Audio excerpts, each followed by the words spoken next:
Welcome to Not Milk Never Milk. Subscribe if you're lactose intolerant.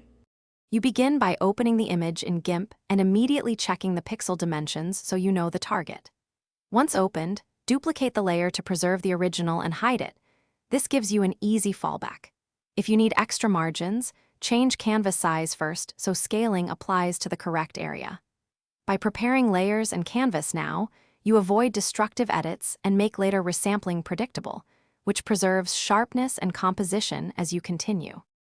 Next, go to Image, Scale Image, and enter the exact width or height you need in pixels or percent. If you only change one value, lock the chain to preserve aspect ratio. Once done, choose Interpolation, cubic or no halo for quality when reducing, linear for speed, none for pixel art, because interpolation affects sharpness and artifacts. Make sure the resolution, PPI, is appropriate for your output. Changing PPI without resampling alters print size, so pick values that match your destination. Finally, inspect the result at 100% zoom and apply a light unsharp mask if it feels soft. You want subtle correction, not halos.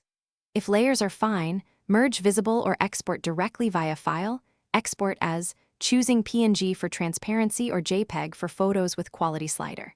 If you see unwanted blurring or artifacts, undo, switch interpolation method, or resample at double the final size then downscale to improve edge rendition. That troubleshooting trick often recovers detail when...